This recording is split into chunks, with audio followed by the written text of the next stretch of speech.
की उस कवि का मर जाना ही अच्छा है जो खुददार नहीं। देश जले मैं कुछ ना बोलूं, मैं ऐसा गद्दार नहीं। देश जले मैं कुछ ना बोलूं।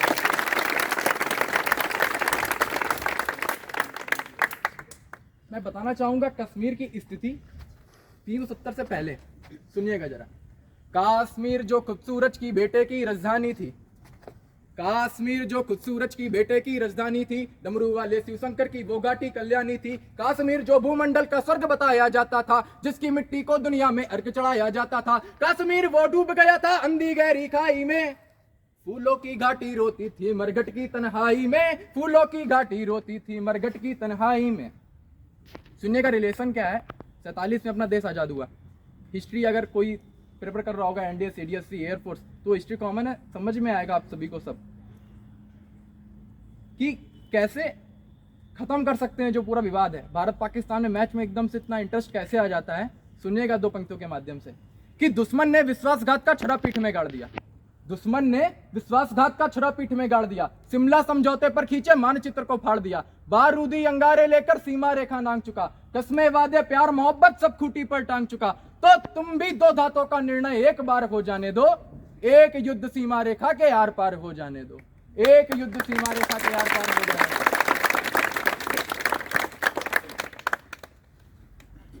सुनेगा कश्मीर, आप लोग ने देखा होगा विक्रम बत्रा जी की मूवी आई थी अभी, शेरशाह, ठीक है? तो उन्होंने जो पॉइंट जीता, मैं कारगिल की आपसे बात करना चाहूंगा 2 मिनट में, कि जो हमलावर मेरे पर्वत की सीमा में आए थे। अगर आपको मेरी बात सही लगे तो तालियों से अपना समर्थन मुझे बता देना, ठीक है? जो हमलावर मेरे पर्वत की सीमा में आए थे, जो घुसपैठी मेरे पर्वत की सीमा में आए थे, अपनी अपनी मुट्ठी में बारूद छिपा कर लाए थे, वे मंसूबे बांध रहे थे, वे कारगिल को बांटेंगे और सियाचिन भारत मां के मानचित्र से काटेंगे, जिनके कारण जली चिता की राख अभी तक गर्म पड़ी, कल परसों जो भरी गई थी मान बिना सिंदूर खड़ी, जिनके कारण श्वेत हिमालय गर्म खून से लाल हुआ, जिनके तोपों के कोनों से घायल मां का भाग हुआ, उनको क्षमादान देने का निर्णय कैसे लिया गया, उनको जिंदा वापस घर से जाने कैसे दिया गया? अरे बिना समर्पण छोड़ दिया है मनमानी शैतानी को, अरे बिना समर्पण छोड़ दिया है मनमानी शैतानी को। राजनीति की गाली थी ये सेना की कुर्बानी को। अरे सेना मरमर कर पाती है, दिल्ली सब खो देती है और शहीदों के लोहों को स्याही से धो देती है। मैं कायर इस राजनीति से बचपन से घबराता हूं, इसीलिए मैं कविता को हथियार बनाकर गाता हूं।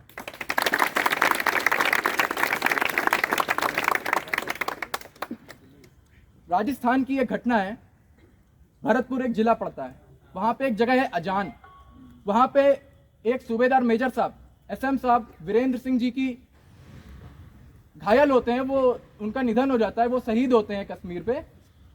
तो पहली बार विश्व में एक ऐसी घटना घटी कि किसी एक स्त्री ने अपनी पति की अर्थी को पहली बार शायद कंधा दिया हो। यह घटना शायद ही किसी के लिए आम बात हो सकती है, मगर यह घटना एक बहुत बड़ी बात है। आप सोच नहीं सकते कि -30 डिग्री सेल्सियस में, -40-50 डिग्री सेल्सियस में, मैं तो समझ रहा हूं मेरे जानने वाले हैं वहां पे, समझो कैसे रहते होंगे -50 डिग्री सेल्सियस में।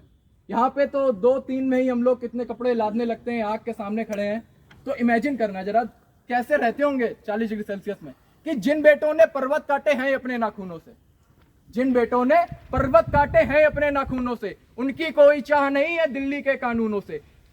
जिन बेटों ने पर्वत काटे हैं अपने नाखूनों से, उनकी कोई चाह नहीं है दिल्ली के कानूनों से। जो सैनिक सीमा रेखा पर ध्रुव तारा बन जाता है, उस कुर्बानी के दीपक से सूरज भी शर्माता है। जिनके लिए हिमालय कंधा देने को झुक जाता है, कुछ पल को सागर की लहरों का गर्जन थम जाता है, उस सैनिक के शव का दर्शन तीरथ जैसा होता है, चित्र शहीदों की मंदिर की मूर्ति जैसा होता है।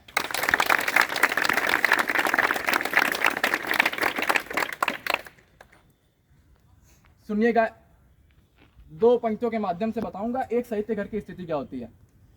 शायद आप लोग ने आस पड़ोस में महसूस ना किया हो, केवल टेलीविजन पे ही देखा हो, मगर वो वीरता कई बार आपने सुना होगा। शेरशाह में बोला था उनके पिताजी ने, ये पहली संसारी घटी घटना है। पहली बार आप ये इमेजिन करिए कि सपोज डैट कोई भी सोल्जर इतना महान नहीं हो सकता गांधी जी के बराबर।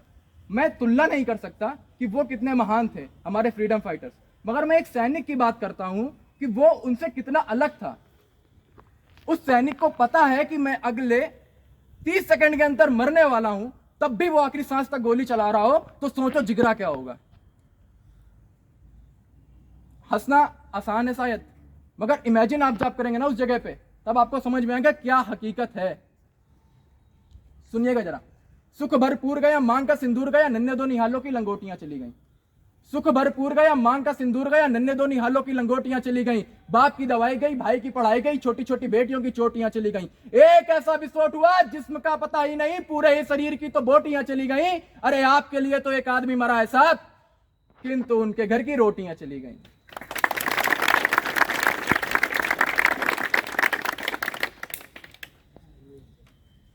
मैं इन पंक्तियों के माध्यम से अपना अंतिम देना चाहूंगा।